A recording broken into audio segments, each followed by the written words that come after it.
My name is Ester Sundström, and I'm a partner at Deloitte, working primarily with risk management with IT and technology in different shapes and forms. And I'm also the lead for our Fast 50 program that we have within Deloitte globally.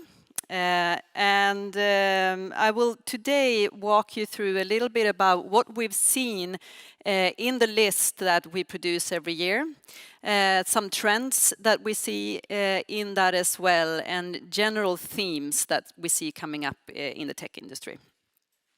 So the list then that we present, called Fast 50, we presented it last week for this year, and we did it in 4 webcasts that can be found on fast50.se. Where we have a lot of guests in our programs, both from the actual companies being on the list, but also with experts that we interact with that can talk about the business as such.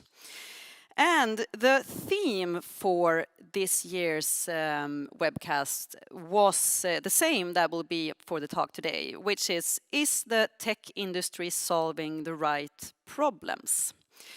And this is important from 2 aspects, I think.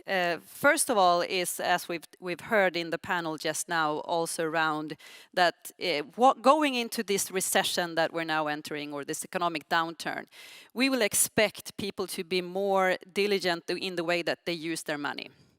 We will see people, when they have less disposable income, to think a lot about their priorities as such. So we can't have, as we heard, tech for the tech's sake. It needs to solve real problems for us. And if I look at my use of tech, sure, I have to a certain degree things that I use on a regular basis that I need to have in my life. The way that I operate the carpool that I'm using, or the banking services that I use on a regular basis. But there's also the occasional nice to have. Like, for example, picking up my dry cleaning and then dropping it off, even though I have a dry cleaning facility on my street. And if I'm honest, also spending quite a bit of time watching funny cat videos online. So what we see now going into this is that tech companies will have to solve real problems, not build on hype. Secondly, a common piece of advice that a lot of tech entrepreneurs get is solve a problem you have yourself, because chances are that you will see other people having similar problems as well. Well, if we look at that, we also know that recent statistics and the statistics over the past years have shown that the venture capital money flowing into companies founded by women has been around 1 to 2% globally. In Sweden, it's been around 1%. And I saw recent statistics last week showing that it's probably actually dropped from 1% to 0.5% over 2021 in Sweden. And we also know that the general representation of people of color in this industry is quite low. So the diversity in general is not very good. So given that, whose problems are actually getting solved? And what does that mean for the future of tech and the future of tech in our society, if we are serious with that we think that tech is an integral part and should also represent our whole communities? So I'll come back to this question throughout these coming minutes. So, first of all, a little bit about the Deloitte Sweden technology. So it's the ranking of the fastest growing tech companies or technology companies, and it's based on the revenue increase over the past 4 years. And here on the slide you also see some of the companies that have been on the list previously. So some of them are very recognizable and have done very well for themselves over the past years. So the list is then based on the revenue growth over the past years, as I mentioned. So that means that for this year, it's between the years of 2018 to 2021. So who showed up on the list? If we look at the 3 winners, or the 3 top positions this year, if we start at number 3, we have Goodbye Kansas, working in film and gaming and TV in different ways. Place 2 is Vakanta, who's actually the 2nd year in a row that they end up on the 2nd place. And they're an online platform for finding consultants and managing contingent workforce. And on position number 1, we have Info Solutions, who is a medtech company working with communication between labs and different healthcare providers. And they were actually key in the pandemic and working with the testing, the COVID testing, where they received the trust from the Public Health Agency to scale the COVID testing and increase the pace of getting the results back. So that is actually a big reason for the very high numbers that you see on there as well.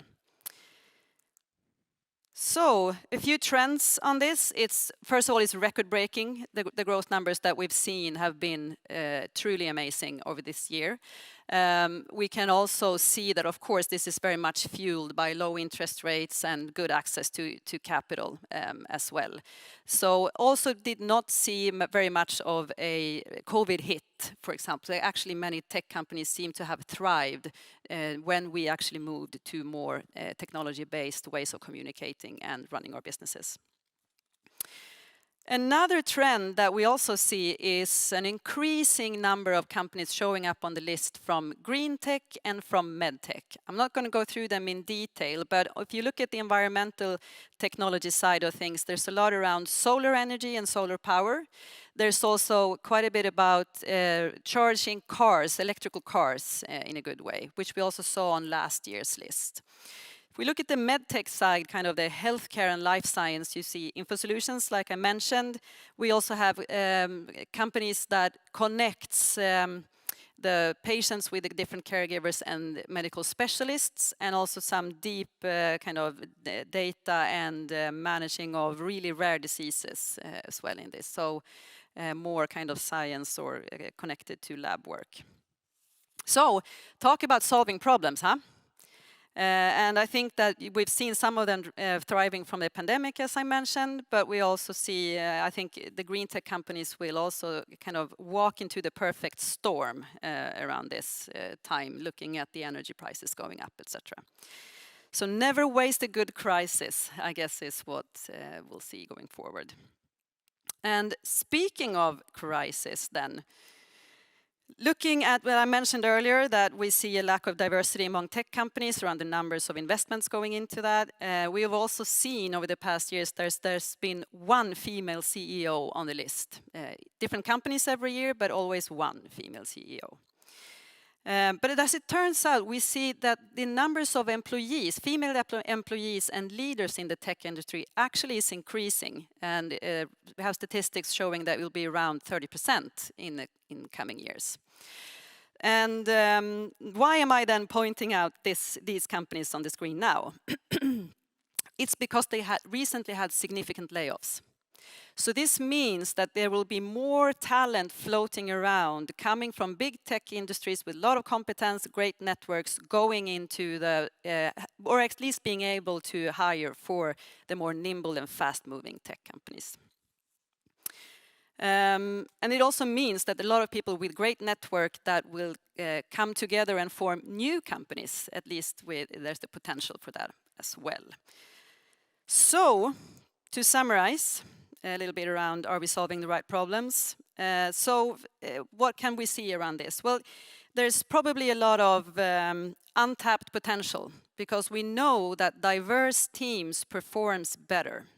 And if we can see a greater increase of diversity in our teams working within the tech industry, there should also be new ventures that we can find as an industry, rather than being tech for tech's sake.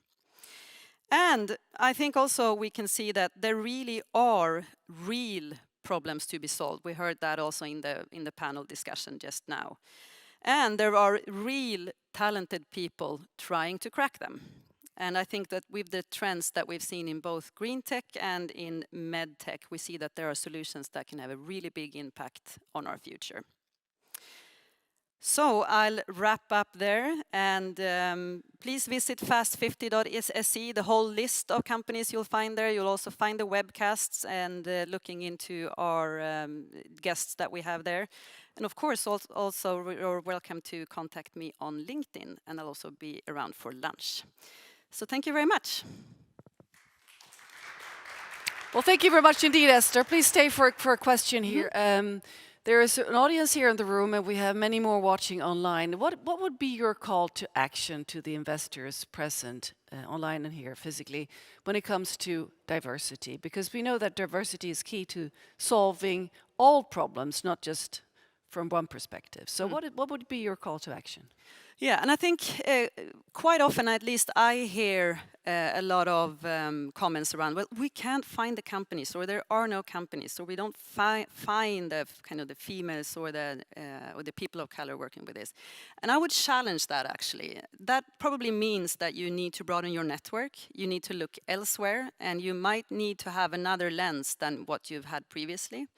Because there definitely are companies that are more diverse and that have that type of background. And I also would assume just simply support women and support people of color coming into the industry, and make sure that they get the network and the kind of the connections walking in that others maybe already have from university or from other types of communities. Well, thank you very much indeed, Ester. Thank you.